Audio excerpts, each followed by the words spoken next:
coming to get you, Barbara. Here's some money. Go see a Star War. But I'm trying, Ringo.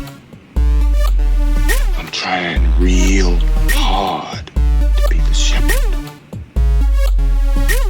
Welcome back to Long Walk Talks. My name is David Hensley. I am the owner and creative director of Long Walk Productions, and I am joined this afternoon by my two co-hosts, Stan Wilson Lee. Hello. And Chris Wilson Barnes. Hello. That was the most energetic opening I've gotten out of either of you. And today we are going to be continuing our Perfect Tens discussion with my third Perfect 10 pick, the 2001 Guy Ritchie film Snatch. I think it was actually 2000. I meant to look that up. I was pretty sure it was 2001, but you're probably right. I think I was on IMDb. 2000. Yeah. Okay. So, yeah, I was wrong. So it's 22 years old. One of my absolute favorite films, British crime dramedy. Actually, no, I think it leans more on the side of comedy it's definitely, than drama. Yeah, it's kind of more madcap than you'd expect. There's some heavy moments in there, though. There are absolutely, to drive the point home that these are bad people. Yeah. Why are they bad, Chris? Did you miss the caravan fire, Sam? We'll get into that in a second. This is one of those movies when I was trying to determine my list, because I think the three of us could have easily done an entire year each. Like, we could have picked 12 Perfect 10 films. So whittling my list down to 4 was very difficult for me. I picked this one because it's one of many films that is a yearly rewatch for me. I saw this when it came out in 2000, and I've watched it at least once a year ever since. Effortlessly quotable. It's got so many great lines, great moments that have influenced me and my sense of humor. Lots of things that I use on a pretty consistent basis. Stan, this was your first time watching it, right? Yeah. I mean, I've seen clips, of course, it's like everything else. It's like I've seen bits and parts and pieces, but never anything all the way through. And there was so much that, I guess I should have seen this before, but lots of stuff that caught me that if I would have known about before, I would have watched it. But you know me and my love for Guy Ritchie. Which is non-existent. Yeah, that's what I thought. The way you stumbled over his last name, it was a good indicator. Now, is it just because he married Madonna? Is that the only reason you hate him? Well, I think the marriage to Madonna was the start of his, because remember I do like Lock, Stock. Right, which is pre-Madonna. Which is pre-Madonna. Pre-Madonna. And his pre-Madonna stuff I think is pretty good, and now having Snatch, but Snatch was after Madonna, wasn't it? Snatch is while he was married to Madonna. Okay. That's why Lucky Star is in the film. I get it. But the idea that, but I never watched the Swept Aways. I never watched the Sherlock Holmes stuff. So did most of the world. But the idea that all these films that he's known for, I think are shit, so. I could easily do an episode of this show about why the 2009 Sherlock Holmes movie is one of the worst movies ever made. That I do not understand why so many people enjoy that. But anyway, Chris, this was not your first time seeing it, correct? No, but I had not seen it for a long, long time. So I had honestly really forgotten the movie. I mean, aside from the stuff that had permeated into pop culture. Mm-hmm. Which there's a lot of. It was pretty good. Well, thank you. That's a good segue. We're going to start off the way we started off the discussion of the last two movies. Is it a 10, Stan? Of course not. I mean, no. But again, I have to respond with the way I was. None of our movies have been. Throw that objective 10s, bullshit out the window.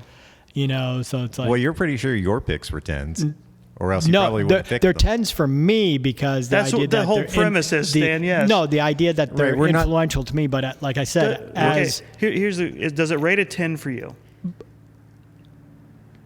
No. Okay, that's fair. But we're not the AFI. No. But that's what I'm saying. Is like it's not going to be again a film school film, because they'll probably pick a different movie like Lock, Stock as his version of perfect, so. And I do love Lock, Stock, and Two Smoking Barrels. It's another, I would easily call it a perfect 10 film. Yeah. The reason I picked Snatch over this is because I think, one, it's more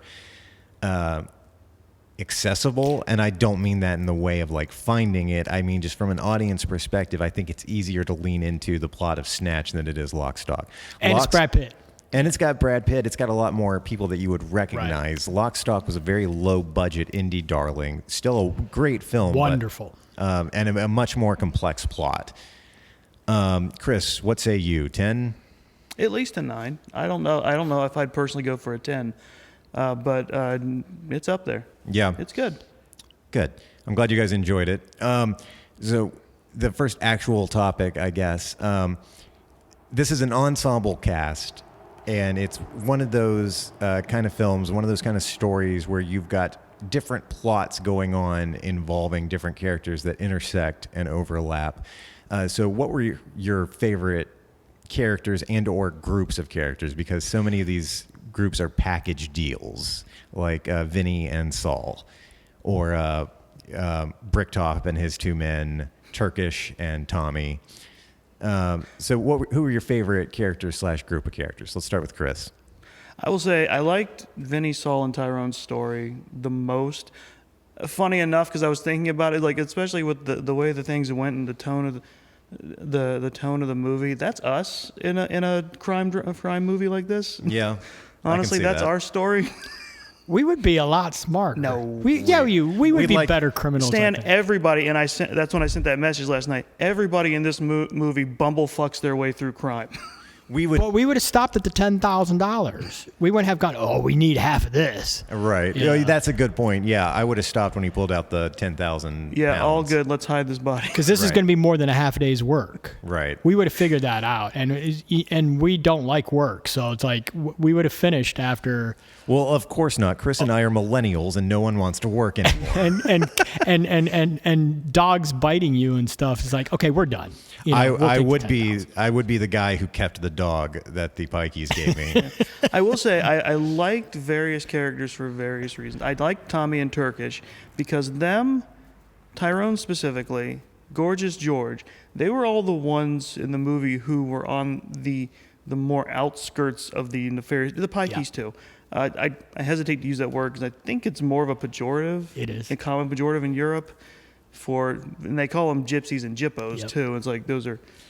Yeah, I mean, as far as colloquialisms go, I'm more inclined to say pikey than to call them gypsies or jippos. I think the more proper terminology is like travelers, but then again, I mean, it's still pretty pervasive in Europe.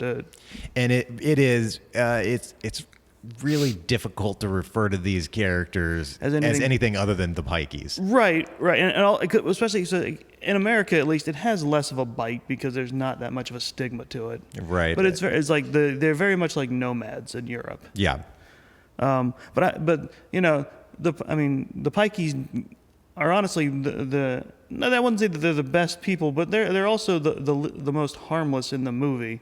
Overall, because it's like all they did was up until the end. up until they were pushed. Yep. I mean, really, all they were doing was just like conning people. Yeah. with bad Craigslist trades. and for the most part, even what you would call a bad trade, it was actually done in good faith. No, it wasn't. It was absolute. Those were absolute. But caveat. the bargains no. were. I'm gonna stop you right there. It was absolute. Caveat emptor bullshit. Whereas like you agreed to pay for it as is, right? Knowing that they knew full well those wheels would pull straight off. But I mean, them and Tommy and Turkish, who is like really, they're not deep into it. I mean, you look at them. There's a reason they're ostensibly the heroes of the story, which is more or less that they run a seedy gambling parlor. Right. They're wanting to make some good money with fixed underground boxing. Right. Like they're not really like Tyrone is like a small time crook, and Vinny and Saul are also small time guys. Well, I think it's also important to point out that Turkish and Tommy don't run fixed matches. Right, but once they knew who they were in with, they had to start fixing. Exactly, yeah. But Tyrone, honestly, I felt the most sympathy for him because his whole arc is he goes to help his friends with this kidnapping thing they're doing. He's the one who recognizes Frankie Four Fingers and Yes. gets him. He helps them out of the bookie place when they get stuck. And he's the one who has dogs set on him, and he's almost killed for all this. And if the last shot is anything to go by, he's also the only one of them to get away because Yes. Vinny and Saul get arrested at the That end. is true. He's fast when he wants to be. Yeah. Stan, what about you? Favorite character and or group of characters? It's going to sound obvious, but I think I know Brad Pitt is the name in the movie, but we were talking about this earlier that Brad Pitt deciding I'm just going to be a really great supporting character in all my movies. I'm not going to worry about being leading man, and it was the best decision he ever made because starting with like 12 Monkeys and stuff, choosing the best to be the supporting actor, not the lead. Is always the best thing for him, and it turns out him and his group, his cadre with the Pikeys are my favorites. And One of which, Stan, you're not going to get this, but Dave will. The guy named Darren looked like Kenny Omega. yeah, Oh my you know. God, he does. yeah. Wow. Well, hold on. I think I wouldn't have necessarily picked out Kenny Omega, but yeah. Oh yeah, I- that's Jason Fleming from. Mm-hmm. He had a much bigger, important role in Lock, Stock. Right. Oh yeah, I noticed that with the credits, a lot of these guys got brought in from Lock, Stock too. Yeah. and then a few of them were in Train Spotting and stuff like that too. I think. Am I wrong? Flat Top or Bricktop. Bricktop Alan Ford. is in Train Spotting, and then the one gangster with the tie that gets pulled in by Vinny. Oh yeah, he definitely was. was I in don't know Trainspotting. about Alan Ford. I own Train Spotting. I've seen Train Spotting. That's another one of those movies that is hard to watch. Yes. I can't remember the last time I saw It is funny as hell. I know from IMDb, Alan Ford was the narrator in Lock, Stock. Yes, Yes. yes, he Yes, was, and okay. he was the bartender as well. Yeah, he would be my.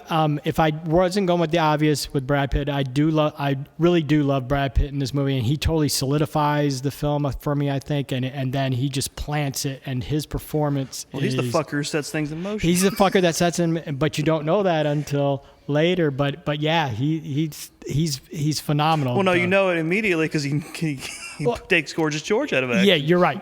And the sense of that he's going to be the replacement fighter, yes, definitely. But the idea that he's got a plan way before the plan happens. Well, in TV tropes terms, he is also the unwitting instigator of doom. Right. There's no way that, as smart and as cunning as that clan is, I don't think there's any way at that moment that he would have seen. His mom. I'm sorry, I just connected something. I just realized the moment you knew that he bet on himself to win in the first fight is when they're coursing and they all pull out that money for the Yeah. bets. It's like they all have a shit ton of money for some reason. Yeah. Yeah. Fuck, that's good.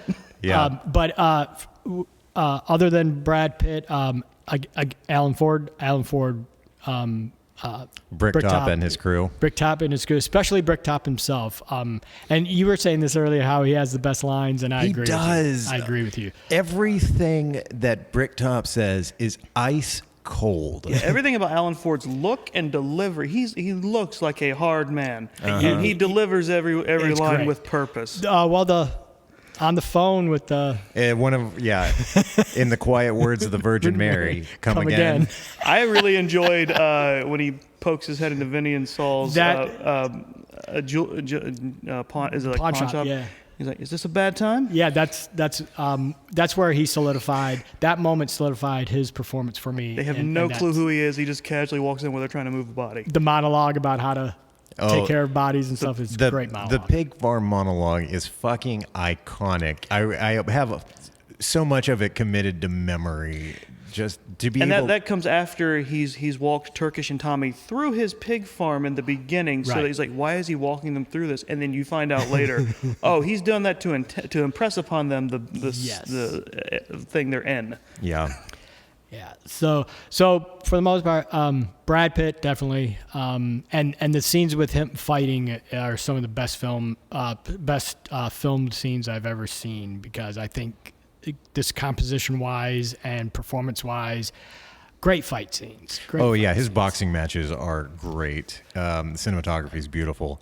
I think for me, as much as I love all of the characters, and especially the ones you guys talked about, as far as like the sheer comedic value of the film goes, it's got to be Cousin Abby, Doug the Head, and Abby and Doug the Head. Bullet Tooth Tony. Their Bullet-Tooth Tony. storyline is great. I especially love Cousin Avi's exit from the narrative. Yeah. When after the Yes. whole incident with him, Bullet Tooth, and Vinny and Saul, where he accidentally shoots. You don't even see Bullet Tooth dead, but he realizes, oh God, I shot him. He just throws the gun down, walks out, and then it's straight to the montage of him back in the plane, another shot, back home. Do you have anything to declare? Yeah, don't go to England. Dennis Farina is wonderful. Yes. Wonderful. Have and to say that. Vinnie Jones as Bullet Tooth Tony gets the second best lines behind Bricktop. Do you know what I love is the fact that Vinnie Jones' character Bullet Tooth is arguably the coolest character in the film, but in the whole of the movie, nobody's cool.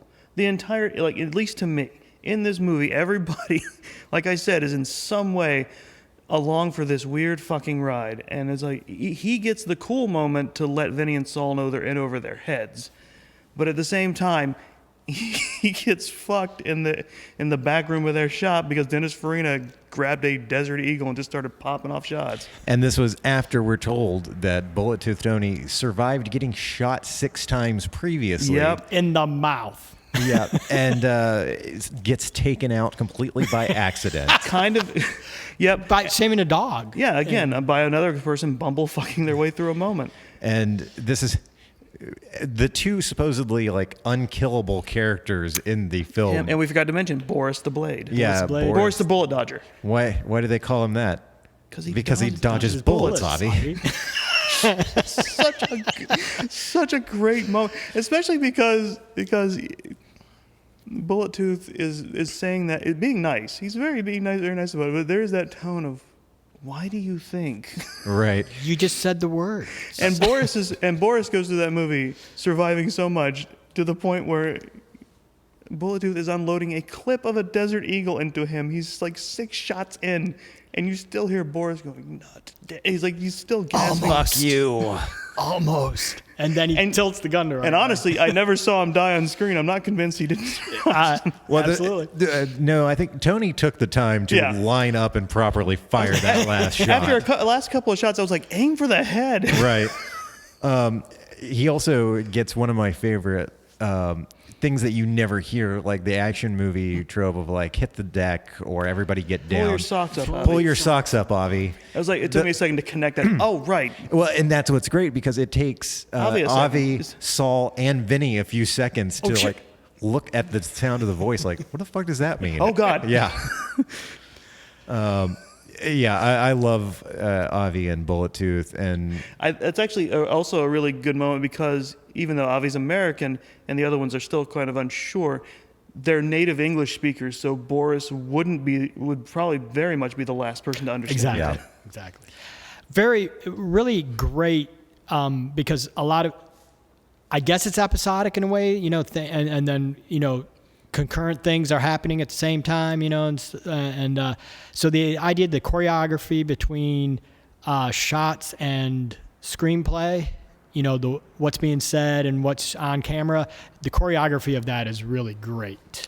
And there's no better evidence of that than the scene of the car crash where all 3 groups come together. Yes. Where Tommy haphazardly throwing Turkish's jug of milk out the window leads to For a second, The biggest bumblefuck. you think that's just a comedic beat, where it's like, oh, of course, because he cares what they're doing. It hurt. Which car did it hit, though? it hit Bullet Tooth's car, which leads to him crashing it. Rosebud to stab himself through the chest. with a sword. Yeah, Boris gets out of their trunk only to get hit by Vinny and Saul and Tyrone. As he's kind of trying to figure out where he is because he can't remove the hood. Bam! Yeah, Vinny and Tyrone. Of course, I didn't kill him though. No, it just pissed him off. It pissed him off. I love him walking into his house while Turkish and Tommy are there. To get a new gun. Clocks Tommy in the nuts. Grabs him Yeah. by the nuts and then proceeds to carry him by the nuts up to his front door and just drop him. Yeah. You took care of that really I have well, no Tom. time for you, you little shit. Right.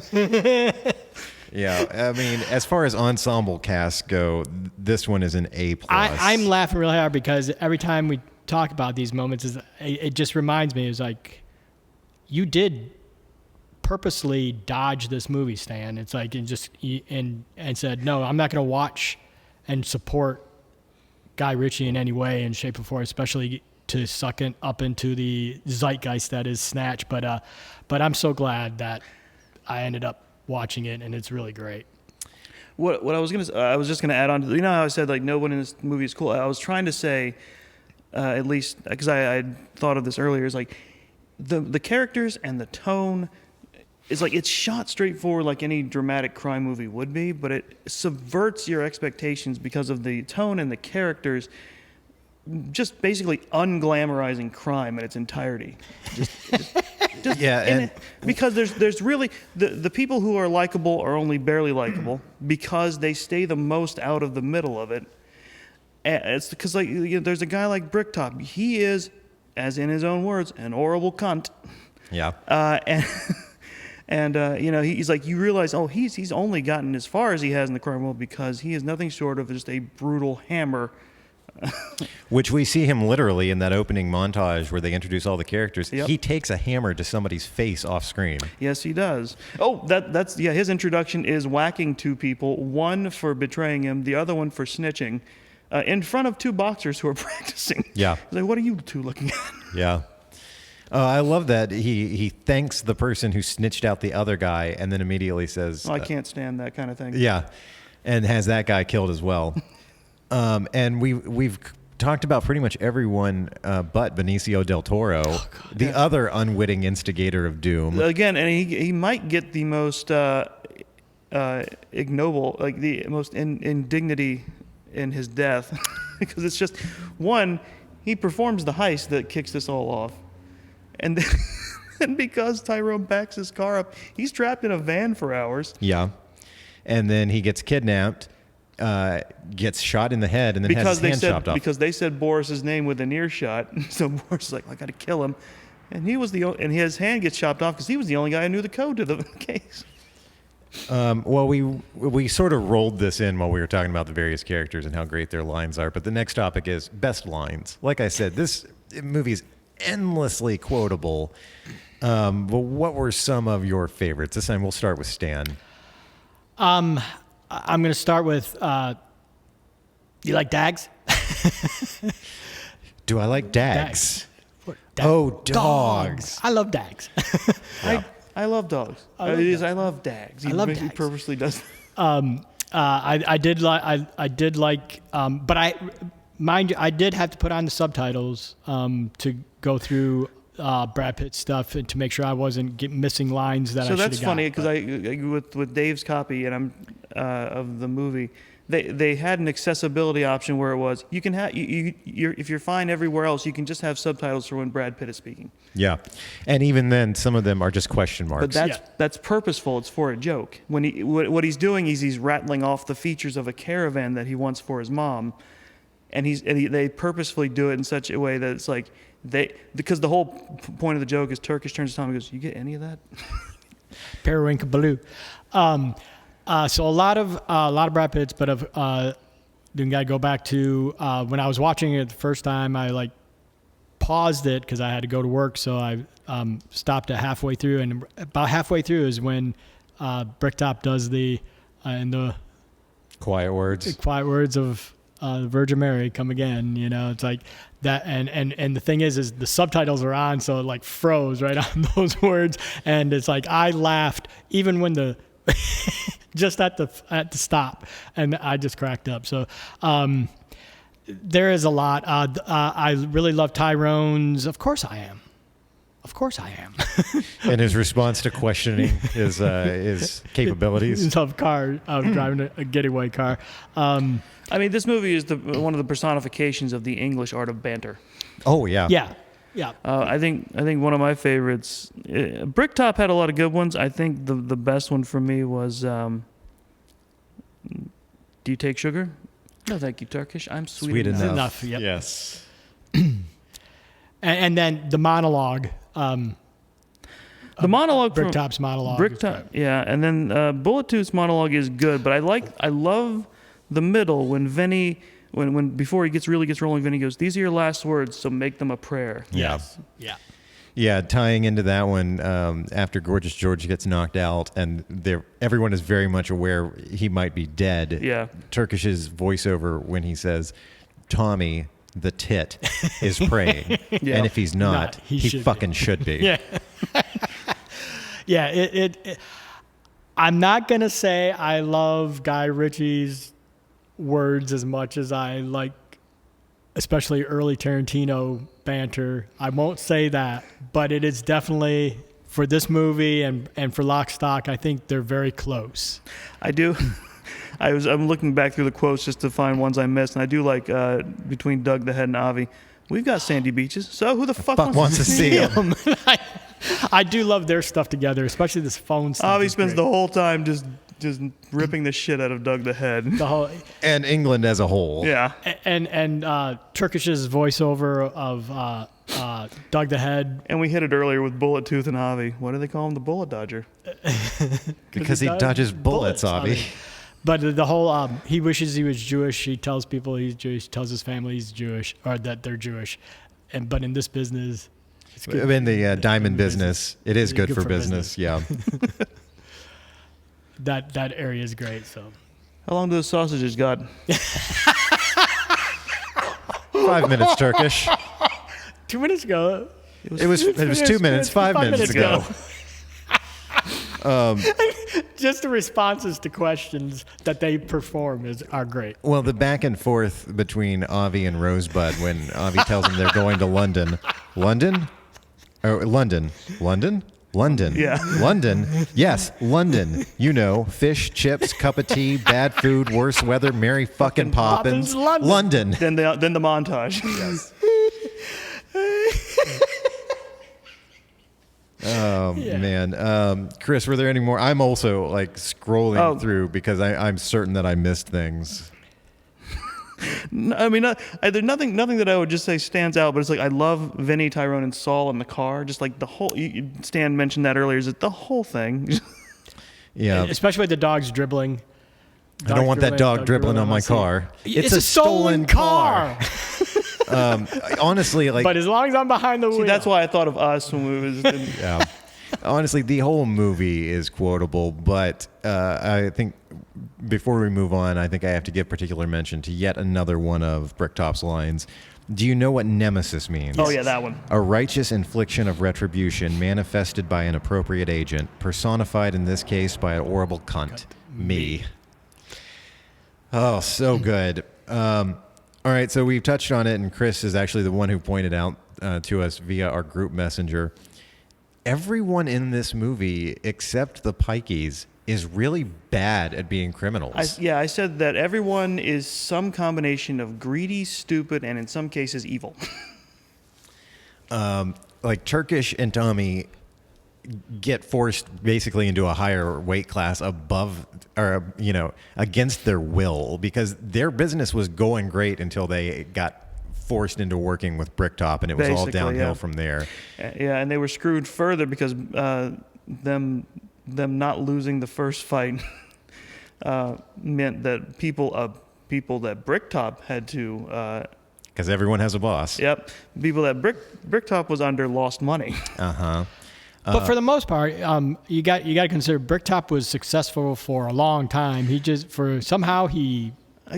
the wrong moment. because he was just the meaner, blunter, more Right. brutal guy. And I mean, he could have continued getting away with it had he not killed. Right. Oh my God, Mickey's mother. Right.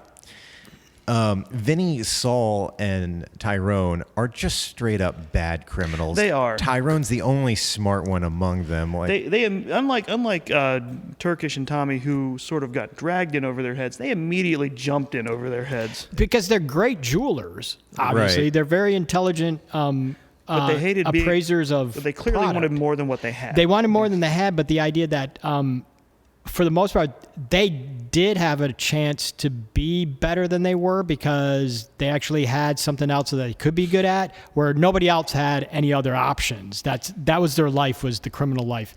Vinny and not Tyrone, but Saul. They had a business, Yeah. and they were successful. Well, during the robbing of the bookies, they use each other's names out loud. Yep. When they get locked outside, they take their masks off And then in front of a security camera. Right before Tyrone gets the door open to let him out, they're sitting there, and then they look up.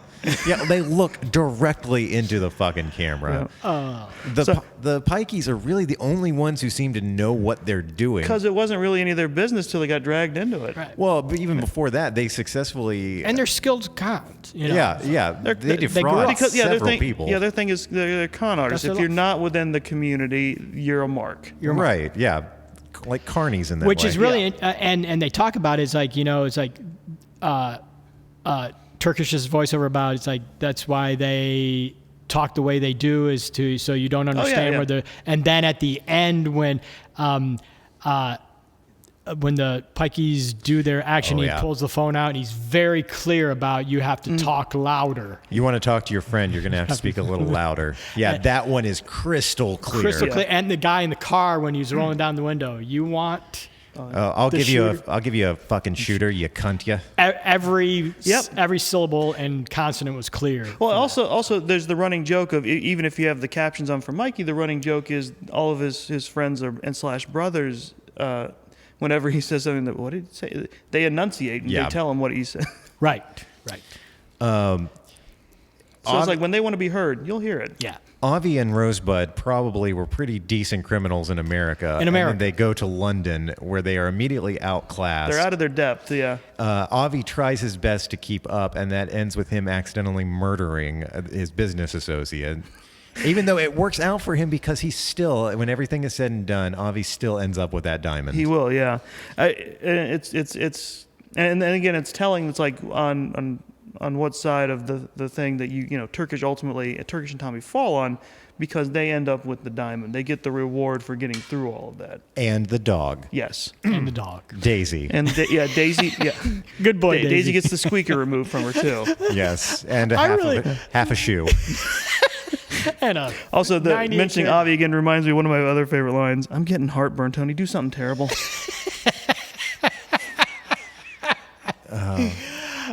The crafty writing is really, and I'm not talking crafty as in writing craft, but just the crispness and the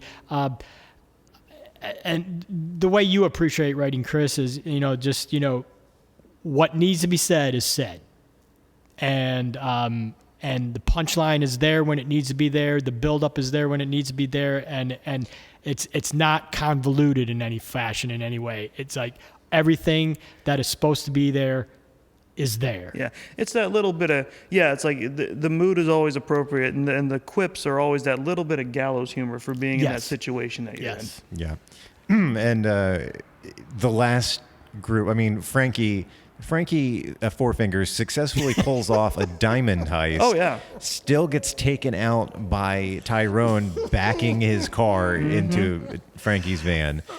And Bricktop, who's arguably the best criminal in the film going into it, still fucks with the wrong group of people, loses his life and his entire organization in one night. That's the thing. Is like the thing I told about Bricktop being, he's always just hard pushed his way through his problems. It finally fucks him over because he pushed against the wrong people and they pushed back. Yeah, and. Go back to the Pikeys, and they're super efficient about what they deal with, because that's another fault of Bricktop, I think, is that he's not necessarily efficient in his crime, but because he has so many things to deal with because he's dealing with gambling. But the idea of the Pike, because the second they did their job, they're gone, and I mean they're clear. Any evidence gone, it's like they were out, and it's like the whole when the police come and Turkish and Tommy are there, and so where'd they go? And the police come in and it's like you see him getting out of the car in the background. You go, oh no, who are they? And they said they did their job. So it's like, we're not going to bust on them or anything. And the dog comes back. Oh, we're here walking our dog. It's like they did exactly what they were supposed to do. So I'm not going to bust on them. Turkish and Tommy are the only ones in the movie who managed to fail upwards. Yeah. And I think I keep forgetting there's just so many characters. Boris is an actual ex-KGB war criminal Yes. who still manages to get in above his head when he starts fucking And around just with this randomly diamond. scams people on weapons sales. Yeah, he's been Yes. apparently making a very good living with shitty weapons deals. The second he gets involved with this diamond, it's all downhill for him. Which brings me to the final topic of discussion that I came up with. I think the overall theme of the movie should be never underestimate someone, but also don't overestimate someone. The majority of the problems in this film happen because somebody is either underestimated or overestimated. Absolutely. Oh my God, Tony has the adjustment on the philosophical statement that the only thing that God didn't compensate for in the brilliance of man is the stupidity of man. Yeah. Bricktop says that you can always count on the predictability of stupidity. You can always count on the predictability of stupidity, and I think that's a great summation of the folks, especially he underestimated his own stupidity. Yep. By underestimating the Pikeys. Mm-hmm. He thought that he could just roll right over them, and as Turkish says in his narration, a pikey reaction is a hell of a fucking thing. Yes. Turkish spends the whole movie mocking Tommy for having the gun, but when he goes to stop the guys from breaking up the gambling machines, and Tommy has his big moment, he does it with the gun, and it's like Errol tries to call him out, saying, "Oh, you got bullets in it this time? You want to find out?" Yeah, and at that point in the film, Tommy knows that gun won't fire. Right. He still walks in there with balls of steel and rescues Turkish. Bullocks. Everyone kind of overestimated, in a way, Bullet Tooth Tony, who Yes. was very proficient and at his job. With a better class of people, he'd have lived. Exactly. Right. Exactly. Boris underestimated everyone below him and Right. got shot 7 times for I it. think he overestimated his ability to survive. Yeah, I think he'd grown so used to, I'll get out of this somehow. if he had not continued to mock Tony after being shot the first few times. He should have played possum. If he just shut up, he would have gotten up and walked out. Yeah. Yep. And it plays perfectly into the theme of it's something that Elmore Leonard said. Elmore Leonard loved writing about stupid criminals, and he had been outspoken about why he enjoyed that so much. It's because in real life, your average criminal is not a mastermind. They're, for the most part, they are stupid people who get into stupid situations. Yeah, there's an unfortunate thing that a lot of crime movies. I understand when you want it to be interesting and cool. You want to make these people seem cool and badass. But a lot of times there's an even mix, if not an overwhelming majority, of just dumb, brutish people involved in this. Yeah, Involved in situations that the criminality is the only way to get out of that situation, and it's like, I'm not a criminal, so it's like, I'm going to be poor at this. This is going to end probably badly, but this It's is kind the of only like a way game it's gonna series do. I love that's pretty popular in Japan, and it's kind of popular over here. It's the Yakuza series. Oh yeah. Where for the most part that whole series is kind of like, it's like there's a lot of the tone is interesting because there's a lot of goofy shit in the games, but like the overarching story is always this big dramatic thing and it's just but everything you saw happen in this story is was done by very bad people. Bad people. And even though Brad Pitt is in this movie, none of these people are Ocean's 11. Nope. Everything that goes wrong does. Yeah, exactly. It can go wrong. It is Murphy's Law, the movie. Did you guys have any things that you wanted to talk about? Any discussions or observations? The only thing I wanted to bring up is you see the pedigree of this movie and how and its style and its wit and everything about it. You see its pedigree, how it's flowed down into other movies for good or for bad, but especially in one we saw earlier this year, Bullet Train. Yes. Yeah, Bullet Train was a movie that I saw the preview for and went, oh, that looks like fun.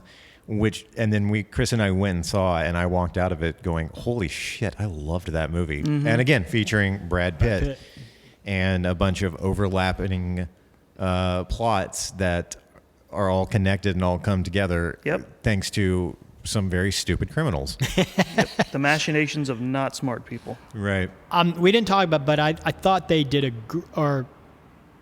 I'm gonna throw Guy Ritchie here. It's like he did a great job. It's like she was barely on screen. She had anything to do except be, the matriarch of the Pikeys. But, Mickey's mom. Mickey's mom, and the fact that I keep forgetting Turkish's partner, Tommy, just ends up with a huge crush on her because she's a moral center, and then so when she finds her demise in this movie, and there's no reason to feel for her. She wasn't there that much, but the fact that what she did, what this actor did, and the way it was written around, you felt what Mickey was feeling when you find out that they burned his mom in the caravan. Well, Mickey's mom is the only one who actively tries to prevent any of this violence from happening. She outright asks Turkish not to get her boy involved in anything else. She did,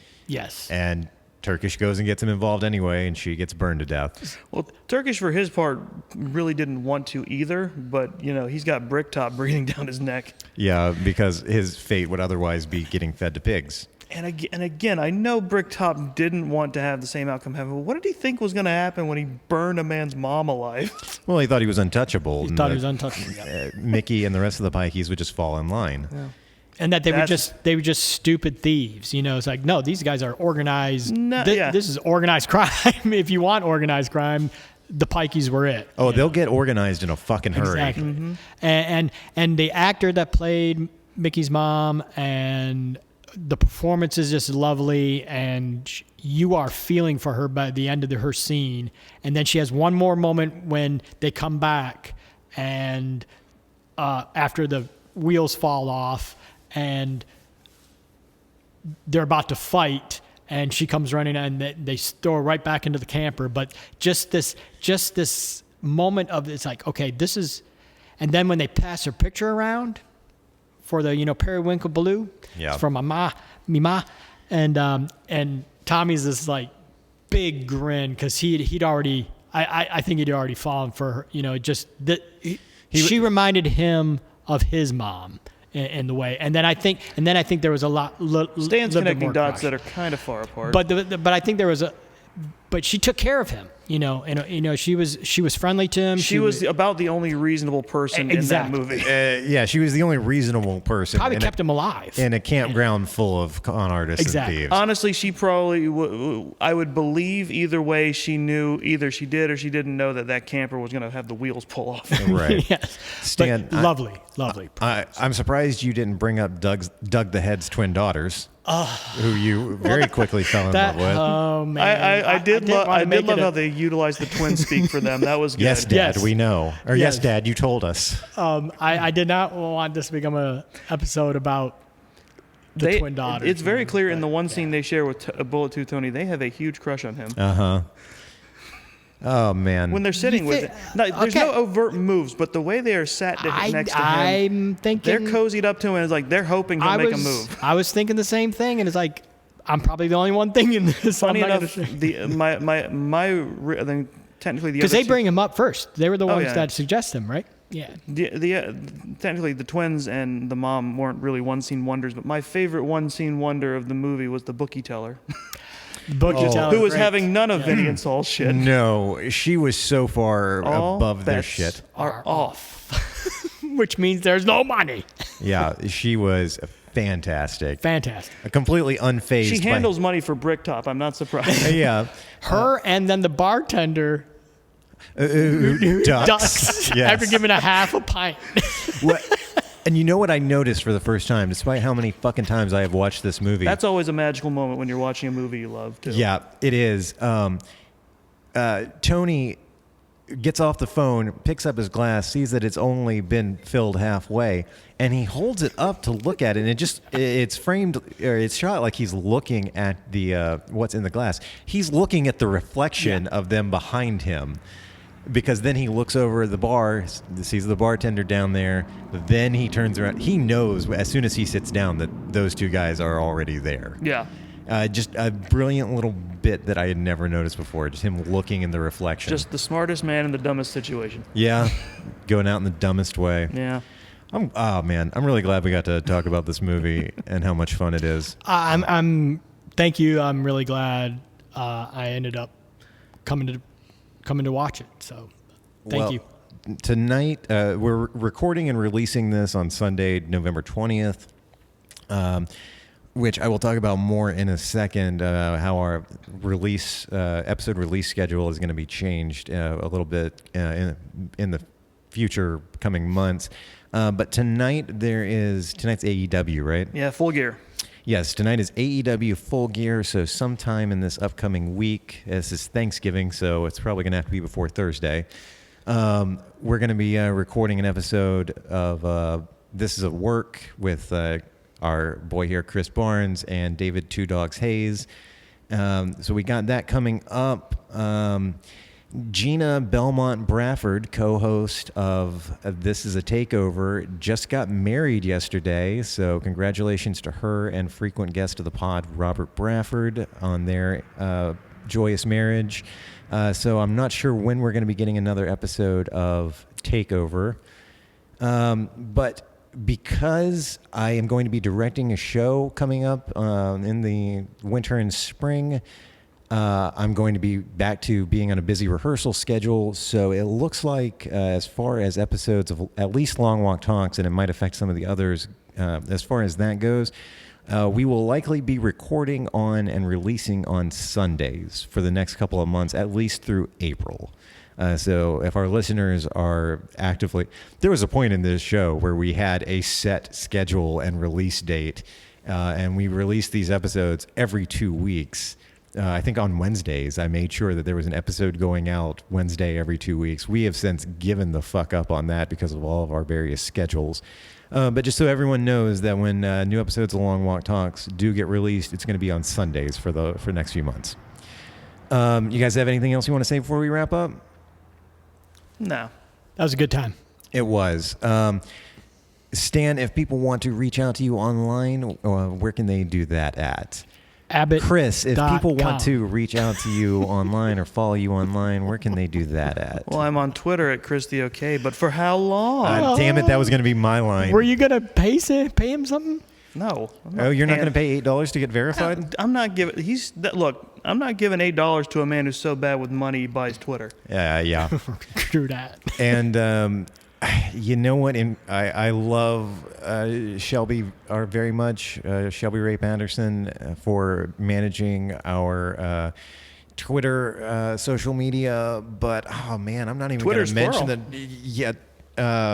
Yeah, we do have multiple Twitter accounts. But as Chris said, for how long? So instead, I would recommend following us on Instagram at Long Walk Podcast or at This Is a Takeover. If you want to follow me online, the best place to do that, also on Instagram at DB Hensley. And I'm fucking around with TikTok a little bit as well. Only posted 2 videos so far, but you can follow me on TikTok as well at DB Hensley. And if you really want to get a hold of me, you can probably go to any of these folks' places and ask them about me, and I'll rat you out in a second. Don't test me. Yeah, we'll relay the messages to you, Stan. Exactly. We're your own personal fucking answer. That's what I'm saying. By the way, the police have been trying to get a hold of you. Send them on. Mm-hmm. And also, we've been meaning to talk to you about your car's extended warranty. If you want to keep... I signed up at the office. But. Yeah. I gave it the office. If you want to keep up with Long Walk Productions, you can visit us online at longwalk.us, or you can search for Long Walk Productions and Long Walk Podcasts on Facebook. To see more of our original work or hear past episodes that are no longer streaming, you can follow the YouTube links in the show notes. Thank you very much for listening. And if you enjoy this show or any of the shows on the Long Walk Podcast Network, please make sure to leave us a rating and a review on whatever platform you are listening on. Peace out. Anything to declare? Yeah, don't go to England. England.